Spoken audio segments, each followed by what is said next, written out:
Tom. Welcome to a brand new week on Monday. Unfortunately, I didn't get a chance to do a lot of vlogging this week, but while Donna was here, we did manage to fill our time quite well, mostly by watching the Netflix series Mindhunter.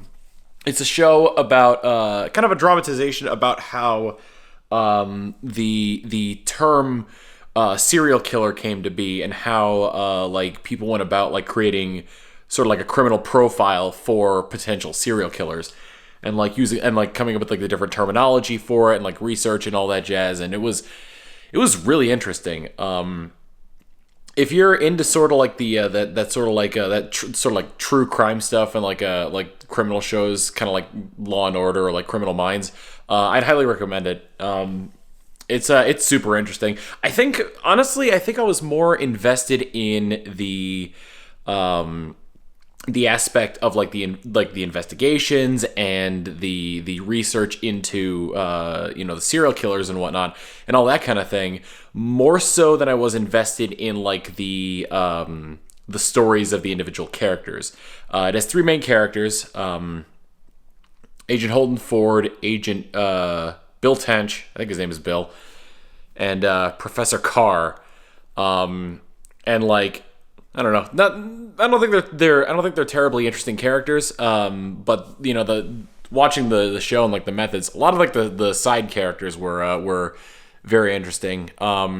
Particularly, the first serial killer they interview in that is it's all based on true stuff. And the first serial killer they interview is Ed Kemper. I won't go into what kind of crimes he was involved in because it is very disturbing. But it's like the guy who played him did a really good job. To the point where I can't remember. I wish I could remember the actor's name off the top of my head, but he got nominated for an Emmy for his performance as Ed Kemper. And it was really good. And like, not like on top of that, like it's the kind of thing, it's about serial killers, so it's like designed to make you uncomfortable, and there were quite a few moments that made me super uncomfortable. If you get a chance to watch it, I recommend it. I think it's a great series. I do think the end of season 2 kind of dragged on a little bit, but and I think like once you kind of get to know the characters a little bit, the magic is gone. So you know, if I don't know how like, depending on how invested you get if you decide to watch it, depending on how invested you are by the first season, I'd kind of I don't know, I kind of like can't recommend season 2 as much as season 1, but that's just me. Anyway, aside from that, other interesting things that we did were we went to I was sick for one of the days that she was here. We went to a ramen place, one that we've been to before. It's called Michi Ramen. It's in the same plaza where I generally shop for video games. And I don't really want to say the name of the ramen place just because like I got sick from it and I don't want people to have a negative view of it, even though it's really good ramen. I think I'll say the name of it anyway, just because I do recommend it despite the fact that I got sick. And I should probably explain as well that it wasn't because of the ramen that I got sick.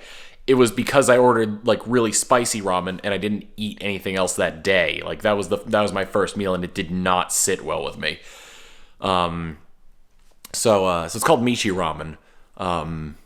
It's on South Lamar Boulevard, right next to that like I said, that game shop I go to normally. And so, like, I had that. I'd gotten, like, a lot of, like, spicy stuff in it. Like, you know, chili oil and, like, spicy ground pork and, you know, just the works when it comes to that kind of stuff. Sorry, my arm's starting to get a little bit tired, so I had to adjust a little bit. Anyway, so I ate a bit of the ramen, and it was, I ate the entire thing, rather, and I think that was probably one of my bigger mistakes. Donna paced herself with her ramen.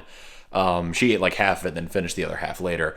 But I ate the entirety of mine, and then like a couple hours later, I was just like in the bathroom, just not feeling it at all. So, you know, just kind of sick that entire day. I believe, we went somewhere else as well that was really interesting. And I can't remember the name of it. All I remember is that it was Asian Tex-Mex fusion. I kind of want to look it up. The restaurant was called Chino Bandito. I just had to pull it up on my computer here. It was very interesting. It was an Asian. I think I mentioned before it was an Asian Tex-Mex fusion. It took me a little while to find it. It's an Asian Tex-Mex fusion restaurant. So kind of touch and go on that one to try and figure out exactly what's gonna be good on the menu there, and what it might not be. But Donna ordered nachos. I don't remember exactly what was special about them, and I ordered a bowl with I think it's called adobo chicken or something along those lines. That was really good. I definitely want to go back there again because that was some good food. So anyway, Donna proceeded to leave on Saturday, and then after that I streamed for a little bit. I streamed some Pokemon Sword, and managed to I started streaming Pokemon Sword so that way I could start shiny hunting for a Dracovish. And the only way to do that is by getting the fossils over and over again with the woman in the game who turns them into the monstrosities they are. Her name is Careless, so careless. It's a pun. Anyway, so the way I went about it is that I was fortunate enough because I'm playing Pokemon Sword, and in Sword the fossils for Dracovish are much harder to find. So I ended up getting fossils from viewers. They traded them to me, and I'm very, very thankful for that. So then I just go in kind of batches of 10, putting all the fossils in there, getting the mons, and if I don't get the one with the correct, color palette after the 10, then I just reset and start over again. Fortunately, it's kind of they're not shiny locked, first of all, so that's good. And second, it's a much faster process, at least in my opinion. It's a faster process than hatching eggs, so I'm kind of glad on that one. The only downside is I'm not sure it's unaffected by any secondary. Let me see. It's unaffected by any secondary effects that would improve shiny odds. I think it's only affected by the shiny charm. So in that regard, I'm only getting around. If that is true, then I'm only getting around 1 in 1,300 odds of actually getting a shiny Dracovish, as opposed to the 1 in 512 you generally get from the other methods that you normally get about that. And if it doesn't work with the shiny charm, then I'm looking more around 1 in 4,000 odds, which is tough to say the least. Whew. Anyway, on Sunday, yesterday, I didn't do terribly much. I mostly just got more of the backlog of vlogs uploaded and all the metadata done on that and everything. So those are up and good to go pretty much. And then I streamed some more Danganronpa, which I hadn't done in 2 weeks. That was interesting to come back to. The way I generally try to do Danganronpa is once